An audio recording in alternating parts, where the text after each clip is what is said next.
Right, ఒకసారి ఢిల్లీ వెళ్దాం. మా కరెస్పాండెంట్ వెంకటేష్ అడిగి మరిన్ని వివరాలు తెలుసుకునే ప్రయత్నం చేద్దాం. వెంకటేష్, చెప్పండి, మరి ఇది బటర్ఫ్లై ఎఫెక్ట్ అంటారా, లేదంటే మరి ఏదో తెలియదు, ఒక బస్సు ప్రమాదం గురించి వార్త తెలిసిన వెంటనే వరుసగా ఇలాంటి ప్రమాదాల గురించే మనం చూస్తూ ఉంటాం, అలాంటి దుర్ఘటనల గురించే మనం బ్రేకింగ్ న్యూస్ చెప్తూ ఉన్నాం.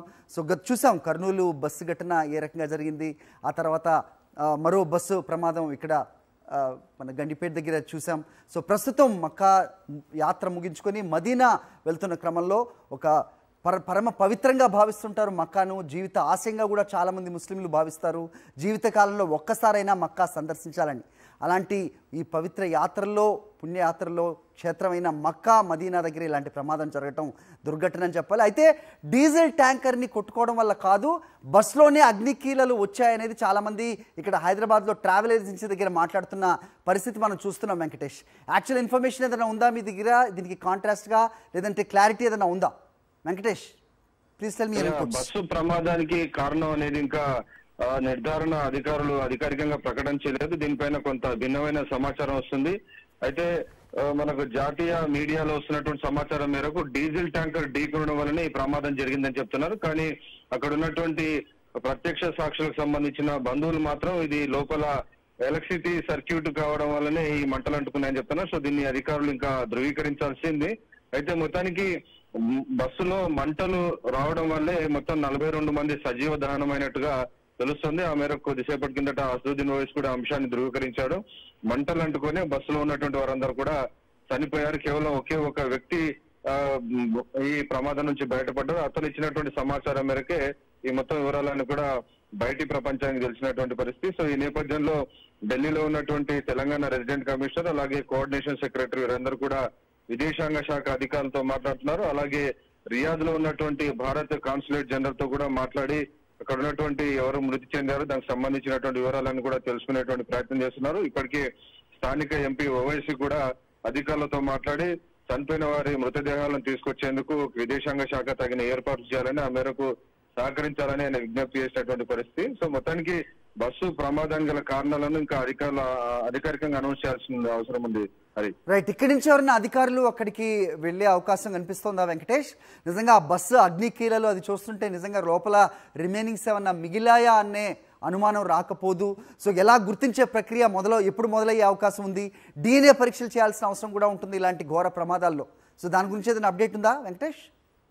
ఖచ్చితంగా ఈ పరిస్థితి ప్రమాద తీవ్రతను కనుక చూస్తే ఖచ్చితంగా DNA పరీక్షలు చేయాల్సినటువంటి సందర్భం మనకు కనబడుతుంది. కంప్లీట్ గా సజీవ దహనమైనటువంటి నేపథ్యంలో మృతదేహాలను తిరిగి అప్పగించాలంటే వారికి సంబంధించినటువంటి రక్త సంబంధికులకు సంబంధించినటువంటి పరీక్షలు జరగాల్సింది. సో ఈ పరీక్షకు సంబంధించినటువంటి అన్ని కార్యక్రమాలు ఏర్పాటు చేయాలంటే డెఫినెట్ గా కొంత సమయం తీసుకునేటువంటి అవకాశం ఉంది. ప్రస్తుతానికైతే ప్రాథమిక దశలో దీనికి సంబంధించినటువంటి పూర్తి సమాచారాన్ని సేకరించేటువంటి పనిలో ఢిల్లీలో ఉన్నటువంటి రెసిడెంట్ కమిషనర్ అలాగే కోఆర్డినేషన్ సెక్రటరీ అందరూ కూడా విదేశాంగ శాఖ అధికారులతో మాట్లాడుతున్నారు. సో కొంత సమాచారం వచ్చిన తర్వాత ఫర్దర్ గా మీరు అన్నట్టుగా మృతదేహాలకు సంబంధించినటువంటి వారందరినీ కూడా గుర్తించేందుకు వీరందరినీ తీసుకెళ్తారా, లేకుంటే అధికారులకు కంచి వాటిని తీసుకొచ్చిన తర్వాత వారికి అప్పగిస్తారనేది తేలాల్సి ఉంటుంది. సరే,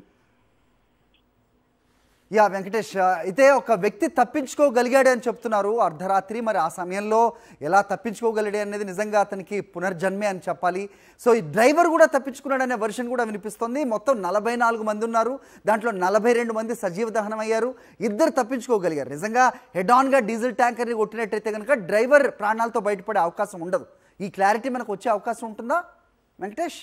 ఖచ్చితంగా ప్రత్యక్ష సాక్షుల నుంచి వచ్చినటువంటి సమాచారాన్ని అక్కడ ఉన్నటువంటి ట్రావెల్ ఏజెన్సీ వద్ద ఉన్నటువంటి వారు చెప్తున్నారు. కానీ నేషనల్ గా ఇంటర్నేషనల్ మీడియాలో రిపోర్ట్ అయినటువంటి సమాచారం మేరకు మాత్రం అది ట్యాంకర్ ను ఢీకొందనేటువంటి సమాచారం చెప్తున్నారు. సో దీనికి సంబంధించినటువంటి క్లారిటీ అధికారులు ఇవ్వాల్సి ఉంది. ప్రమాదానికి గల కారణాలు ఏంటి, ఖచ్చితంగా ఈ ట్యాంకర్ ను ఢీకోవడం వల్ల జరిగిందా, లేదంటే అంతర్గతంగా ఎలక్ట్రిసిటీ సర్క్యూట్ అయిన షార్ట్ సర్క్యూట్ కారణంగా బస్ లో ఉన్నటువంటి ట్యాంకర్ ఏమైనా డీజిల్ ట్యాంకర్ పేలి ఇంత దారుణమైనటువంటి ఘటన జరిగి 42 మంది చనిపోయారా, దీనికి సంబంధించినటువంటి వివరాలు అధికారికంగా ప్రకటిస్తే తప్ప తెలిసేటువంటి అవకాశం లేదు. సో మొత్తానికైతే ప్రస్తుతానికి మంటలు అంటుకొని ఈ ప్రమాదం జరిగినట్టుగా ధృవీకరించారు.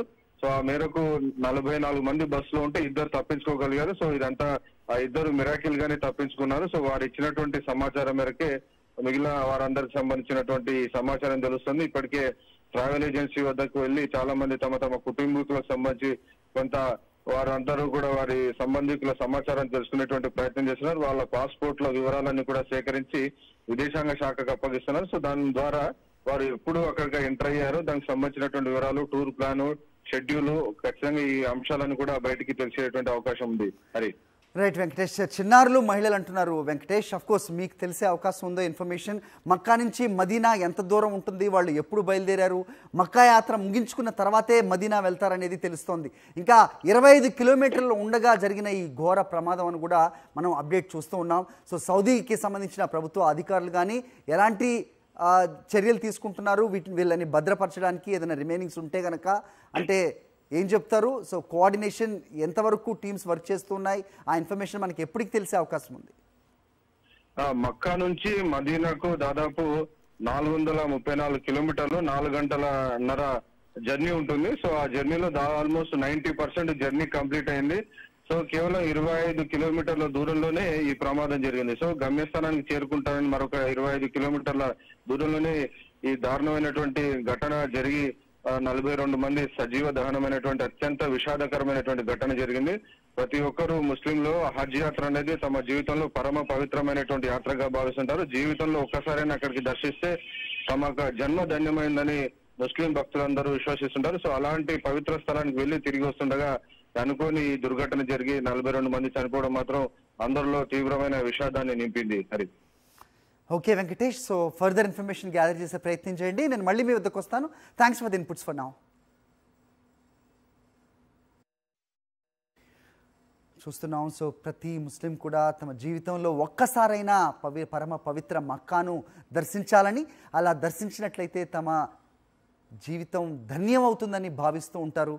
అలాంటి ఒక పరమ పవిత్ర పుణ్యక్షేత్రమైన మక్కా యాత్ర ముగించుకుని అక్కడి నుంచి మదీనా వెళ్తుండగా జరిగిన ఈ ఘోర ప్రమాదంలో 42 మంది సజీవ దహనం అవటం, దాంట్లో 11 మంది చిన్నారులు, 20 మంది మహిళలు ఉండటం నిజంగా హృదయాన్ని కలచివేసే వార్తనైతే ఖచ్చితంగా చెప్పాలి. సౌదీ ప్రమాదంలో చనిపోయిన వారి వివరాలు సాక్షి స్క్రీన్ మీద మనం చూస్తున్నాం.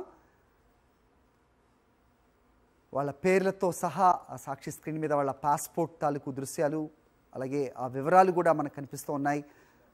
సో తెలంగాణ ముఖ్యమంత్రి రేవంత్ రెడ్డి ఈ ఘటనపై తీవ్ర దిగ్భ్రాంతి వ్యక్తం చేశారు. వెంటనే చీఫ్ సెక్రటరీకి అలాగే డీజీపీకి కూడా మరిన్ని వివరాలు సేకరించాలని, అలాగే అక్కడ ఎంబసీతో కోఆర్డినేషన్లోకి వెళ్ళాలని, అలాగే వాళ్ళని తీసుకొచ్చే ప్రయత్నం ఏ మేరకు జరుగుతుందో తెలుసుకోవాలని కూడా ఆయన ఆదేశించినట్టు తెలుస్తోంది. అలాగే చీఫ్ సెక్రటరీ అవ్వచ్చు, డీజీపీ కేంద్రంతో కూడా టచ్లోకి వెళ్ళారు. మృతుల వివరాలు, అలాగే వాళ్ళని ఎక్కడ భద్రపరిచే అవకాశం ఉంటుంది, అలాగే ఎలాంటి కార్యక్రమం తర్వాత చేయవలసి ఉంటుంది, డిఎన్ఏ పరీక్షల నిమిత్తం ఇక్కడి నుంచి ఎవరన్నా వెళ్ళాలా, లేదంటే ఆ నమూనాలు ఎలా సేకరించాలి, వాళ్ళని ఎప్పట్లోగా ఇక్కడికి తీసుకురావాలి అనే ఒక పెద్ద ఎక్సర్సైజ్ మాత్రం ఖచ్చితంగా మన ముందు కనిపిస్తున్న సిచ్యువేషన్ చూస్తున్నాం. సో ప్రభుత్వ వర్గాలు అటు కేంద్రం కానీ ఇటు రాష్ట్ర ప్రభుత్వాలు వెంటనే దీనిపై చర్యలు ప్రారంభించాయి. చీఫ్ సెక్రటరీ అలాగే డీజీపీ కూడా వాళ్ళ ఆదేశాలనుసారం వాళ్ళు కోఆర్డినేట్ చేస్తున్నట్టుగా కూడా అప్డేట్ అవుతోంది. మనతో అందుబాటులో ఉన్నారు మంత్రి శ్రీధర్ బాబు గారు, ఆయనతో మాట్లాడే ప్రయత్నం చేద్దాం. మంత్రి గారు నమస్తే అండి. నమస్కారం అండి. సార్, ఘోర ప్రమాదం నిజంగా ఈ వరుస ఘటనలు చూస్తుంటే కనుక హృదయాన్ని కలిచివేస్తున్న దృశ్యాలు. సో ఎలాంటి కోఆర్డినేట్ చేస్తున్నారు సార్? ముఖ్యమంత్రి దిగ్భ్రాంతి వ్యక్తం చేశారు, వెంటనే సిఎస్ తోటి అలాగే డీజీపీతో కూడా మాట్లాడి కోఆర్డినేట్ చేయమని కూడా ఆదేశాలు ఇచ్చినట్టుగా కూడా అప్డేట్ చూస్తున్నాం సార్. మీ దగ్గర ఉన్న ఇన్ఫర్మేషన్ ఏంటి? కోఆర్డినేషన్ ప్రాసెస్ ఎలా జరుగుతోంది? డిఎన్ఏ నమూనాలు సేకరించాల్సిన అవసరం ఉంటుంది కదా? చాలా బాధాకరం, విషాదకరమైన సంఘటన జరిగింది. దాంట్లో మన తెలంగాణ వాసులు ఎంతమంది ఉన్నారు అన్నిటిని కూడా మేము సమాచారాన్ని సేకరిస్తా ఉన్నాం. ముఖ్యమంత్రి గారు పొద్దున్నే మరి అధికారులకు కూడా వెంటనే అప్రమత్తం చేసి వారిని కూడా ఆదేశించడం జరిగింది. ఆ క్రమంలో మా అధికారులందరూ కూడా ఇప్పుడు కౌన్సిల్ జనరల్ జెడాకు సంబంధించి రియాద్ లో ఉన్న డిప్యూటీ అంబాసిడర్ గారితో కూడా మాట్లాడటం జరిగింది. అది వారు కూడా ఒక చాలా పెద్ద యాక్సిడెంట్ జరిగిందని వారు కన్ఫర్మ్ చేశారు. కానీ దాంట్లో ఎంతమంది మన తెలంగాణ వాదులు ఉన్నారు, అదేవిధంగా దేశానికి సంబంధించిన వాళ్ళు ఎంతమంది ఉన్నారు పూర్తి స్థాయిలో ఇంకా సమాచారాన్ని వారు అధికార పరంగా ఇవ్వలేదు. సో ఆ క్రమంలో మేము ఇప్పుడు కీర్తివర్ధన్ సింగ్ ఎంఓఎస్ ఎవరైతే minister of state external affairs వాడుతున్నారో వారితో కూడా మేము సంప్రదించాము. ఆ క్రమంలో ముఖ్యమంత్రి గారు కూడా వారిని కోరటం జరిగింది. వెంటనే సమాచారాన్ని సేకరించి వారికి కావాల్సిన ఇంకా సహకారాన్ని అందించమని మేము కోరటం జరిగింది కేంద్ర ప్రభుత్వానికి సంబంధించి. ఆ క్రమంలో మేము వెయిట్ చేస్తా ఉన్నాము. పూర్తి స్థాయిలో అధికార పరంగా సమాచారాన్ని గురించి వెయిట్ చేస్తా ఉన్నాము. మా అధికారులందరూ కూడా పూర్తి స్థాయిలో ఇక్కడ మా కంట్రోల్ రూమ్ ను కూడా ఏర్పాటు చేయడం జరిగింది. శ్రీధర్బాబు గారు, సో ఇక్కడి నుంచి ఎవరన్నా అధికారులు కానీ లేకపోతే మీ మంత్రివర్గం నుంచి కానీ ఎవరన్నా వెళ్ళే అవకాశం ఉందా అండి? ఎందుకంటే అక్కడ నిజంగా ఎవరు ఇక్కడ వాళ్ళు వెళ్తే కానీ కొన్ని పనులు జరగవు. సో అలాంటి కార్యక్రమం ఏదన్నా ఉండే అవకాశం ఉంటుందా మంత్రి గారు? అది డెఫినెట్లీ అండి. ఇప్పుడు ఒకటి మొత్తము కేంద్ర ప్రభుత్వానికి సంబంధించి మినిస్టర్ ఆఫ్ స్టేట్ అన్ని తీర్ల చర్యలు తీసుకుంటున్నామని చెప్పారు. వారి తరఫు నుంచి కూడా అక్కడ ఉన్న కౌన్సిల్ జనరల్, డిప్యూటీ అంబాసిడర్ అక్కడైతే ఉన్నారో వారు రియాద్ లో ఉన్న వారు అందరూ కూడా చూస్తా ఉన్నారు. అవసరమైతే ముఖ్యమంత్రి గారు నిర్ణయం తీసుకొని మరి డెప్యూట్ చేయటం జరుగుతుంది. ఆ క్రమంలో కూడా ఇప్పుడు అసలు మన రాష్ట్రానికి సంబంధించిన వాళ్ళు ఎంతమంది ఉన్నారు, అధికార పరంగా మనకు సమాచారం తెలిసిన తర్వాత చర్యలు తీసుకుంటాం. పూర్తి స్థాయిలో దానిపైనే ఉన్నామండి.